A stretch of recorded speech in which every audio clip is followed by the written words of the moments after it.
Hello everyone, আমরা যারা hotel ইন্ডাস্ট্রিতে জব করি আমরা সবাই জানি যে guest complaints R inevitable.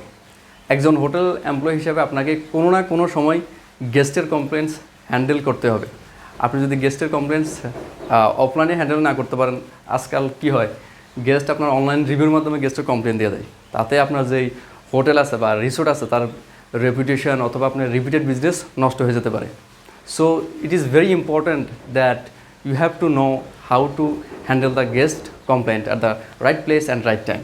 That's why আজকের ভিডিওতে আমরা আলোচনা করব how to handle the guest complaints, বা আপনি কীভাবে গেস্টের কমপ্লেন্টস হ্যান্ডেল করবেন, গেস্টের কমপ্লেন্টস সলিউশন করবেন, সেই বিষয় নিয়ে আমরা স্টেপ বাই স্টেপ বিস্তারিত আলোচনা করব এই ভিডিওতে। প্রথমে আমরা জেনে নিই যে একটা হোটেল এবং রিসোর্টে কোন কোন কারণে গেস্ট কমপ্লেন্টস করতে পারে বা major reasons for the guest complaints.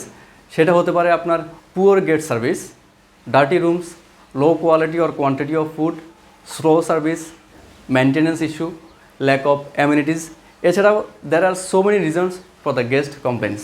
So এখন আমরা দেখব যে স্টেপ বাই স্টেপ কীভাবে আপনি গেস্টের কমপ্লেন্টস হ্যান্ডেল করবেন বা how to handle the guest. First যে স্টেপ সেটা হচ্ছে listen and pay attention. So একজন গেস্ট যখন আপনাকে কমপ্লেন্টস দিবে বা কমপ্লেন্টস দেওয়ার সময় আপনার ফার্স্ট যে করণীয় সেটা হচ্ছে লিসেনিং টু হোয়াট গেস্ট সেই উইদাউট এনি ইন্টারাপশন। কোনো রকমের ইন্টারাপশন ছাড়াই গেস্ট কী বলে বা গেস্টের কী কমপ্লেন্টস সেটা মনোযোগ সহকারে শুনবেন। তারপর হচ্ছে মেক আই কন্ট্যাক্ট। শোনার সময় অবশ্যই গেস্টের সাথে আপনি আই কন্ট্যাক্ট বজায় রাখার চেষ্টা করবেন। এদিক না থাকে আপনি গেস্টের সাথে যখন আই কন্ট্যাক্ট বজায় রাখবেন, গেস্ট ভাববে যে আপনি তাকে অ্যাটেনশন দিচ্ছেন বা আপনি সিরিয়াসলি নিচ্ছেন। এরপর হচ্ছে আন্ডারস্ট্যান্ড হোয়াট হ্যাজ হ্যাপেন্ড। শোনার সময় আপনি বোঝার চেষ্টা করবেন যে কমপ্লেন্টসের যে রুট লেভেল সেটা কি বা কমপ্লেন্টসটা কেন হয়েছে। গেস্টের কাছে আপনি আস্ক করতে পারেন, স্যার এই কমপ্লেন্টসটা কখন হয়েছে, বা টাইম জিজ্ঞাসা করতে পারেন বা কীভাবে হয়েছে। আপনি ডিটেলসে জেনে নিলে আপনার জন্য ভালো হবে। তারপর হচ্ছে don't argue even the guest is wrong. আমরা জানি যে হোটেল ইন্ডাস্ট্রিতে guest is always right. So even guest যদি রংও হয়, গেস্টের সাথে কখনো আর্গিউ করা যাবে না। নেক্সট হচ্ছে সিনসিয়ার বডি ল্যাঙ্গুয়েজ। আপনি গেস্টের সাথে শোনার সময় অবশ্যই একটা সিনসিয়ার বডি ল্যাঙ্গুয়েজ রাখবেন, অ্যারোগেন্ট বডি ল্যাঙ্গুয়েজ অ্যাভয়েড করবেন আপনি।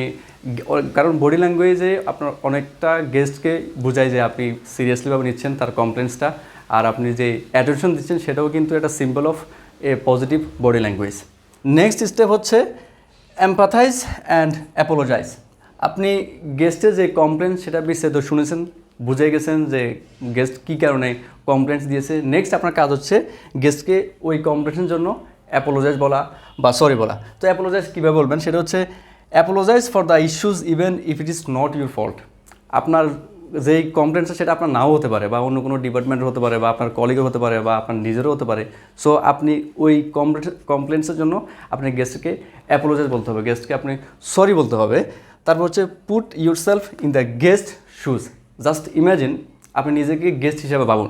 আপনি একটা 3 স্টার 4 স্টার 5 স্টার হোটেলে গিয়েছেন, এখন আপনি এক রাতে 10 থেকে 20,000 টাকা খরচ করতেছেন। সো আপনি যদি বেসিক যে ফ্যাসিলিটিস আছে, অ্যামিনিটিস আছে একটা হোটেল এবং রিসোর্টে, সেটা না পান, আপনি কী করবেন? অবশ্যই আপনি কমপ্লেন্টস করবেন। So try to put yourself in the guest shoes. Next হচ্ছে be sincere, genuine and respectful to the guest. As a service oriented person হিসাবে আপনার কাজ হচ্ছে হোটেল ইন্ডাস্ট্রিতে যে আপনার সার্ভিস প্রোভাইড করা। সো আপনি একটা সিনসিয়ার, জেনুইন থাকবেন। গেস্টকে অলওয়েজ রেসপেক্টফুল, অ্যারোগেন্ট বা অ্যাংরি হওয়া যাবে না। আপনি গেস্টকে অলওয়েজ অ্যাপোলোজাইজ বলবেন বা সরি বলবেন তার কমপ্লেন্টসের জন্য। আমাদের নেক্সট যে স্টেপ সেটা হচ্ছে অফার অ্যান্ড এক্সিকিউট সলিউশন। আপনি গেস্টের কমপ্লেন্টস বিস্তারিত শুনেছেন, গেস্টকে অ্যাপোলোজাইজ বলেছেন, এখন পরবর্তীতে আপনার করণীয় কী সেটা হচ্ছে আপনি গেস্টের যে কমপ্লেন্টস বা প্রবলেম সেটা সলভ করা। সো আপনি কীভাবে গেস্টের কমপ্লেন্ট সলভ করবেন সেটা হচ্ছে giving options two the guest. মনে করেন আপনি একজন রিসেপশনিস্ট বা আপনি হোটেল ফ্রন্ট অফিস এক্সিকিউটিভ, আপনাকে গেস্ট কমপ্লেন দিয়েছে যে তার রুমে এসির কাজ করে না। তো সেক্ষেত্রে আপনার করণীয় কী? আপনি হয়তো গেস্টকে একটা অপশন দিতে পারেন যে স্যার আমি আপনাকে যে একটা ভ্যাকেন্ট রুমে শিফট করে দিতে পারবো। আবার অন্যদিকে আপনার হয়তো একজন ওয়েটার, সো আপনাকে গেস্ট কমপ্লেন দিয়েছে ফুড অনেক স্পাইসি বা ফুড টেস্ট ভালো না, তখন আপনার করণীয় কী হতে পারে? আপনি কিচেনের গেস্ট শেফের সাথে কথা বলে ফুডটাকে রিপ্লেসমেন্ট করতে পারেন। এখন মনে করুন আপনার যে গেস্টের যে কমপ্লেন্ট সেটা আপনি সলভ করতে পারছেন না, এখন কী করবেন? সেক্ষেত্রে আপনি গেস্টকে বলতে পারেন let me check with my supervisor, manager or superior. আপনার গেস্টের যে কমপ্লেন্সটা আছে সেটা আপনি পাস করবেন আপনার সুপারিয়র বা ম্যানেজারকে, তারাই গেস্টকে সলিউশন দিতে পারবে। লাস্ট বাট নট লিস্ট যে স্টেপ সেটা হচ্ছে থ্যাঙ্কস টু দ্য গেস্ট। আপনি গেস্টের কমপ্লেন্স শুনেছেন, গেস্টকে অ্যাপোলজাইজ বলেছেন, গেস্টের যে প্রবলেম ছিল সেটা সলভ করেছেন। এখন পরবর্তীতে আপনার কাজ হচ্ছে ensure that guest R satisfied. আপনি যে সলিউশন করেছেন তাতে গেস্ট স্যাটিসফাইড কিনা। যদি স্যাটিসফাইড হয়ে থাকে তাহলে গেস্টকে আপনি thanks to the guest for bringing the situation into our attention. গেস্টকে অ্যাপ্রিসিয়েশন করতে পারেন, গেস্টকে থ্যাংক ইউ বলতে পারেন। এই জন্যই যে গেস্ট আপনার একটা হোটেল বা রিসোর্টের যে একটা ব্যাড এক্সপিরিয়েন্স পেয়েছে উনি আপনাদেরকে পয়েন্ট আউট করেছে, তাতে আপনারা কি হয় পরবর্তীতে এই কমপ্লেন্সটা ওভারকাম করতে পারবেন। পরবর্তীতে কোনো গেস্ট আসলে তা যেন এই কমপ্লেন্সটা না ফেস করতে হয়। এভাবে যদি আপনি গেস্টের কমপ্লেন্স হ্যান্ডেল করেন তাহলে একটা হোটেল এবং রিসোর্টে যে গেস্ট রিটেনশন আছে সেটা অনেকটাই বেড়ে যাবে। So try to follow this steps while handling the guest complaints.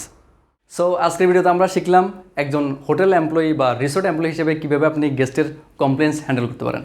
সেটা হতে পারে listening to the guest, apologize to the guest, offer solution to the guest, finally হচ্ছে থ্যাঙ্কস টু দ্য গেস্ট।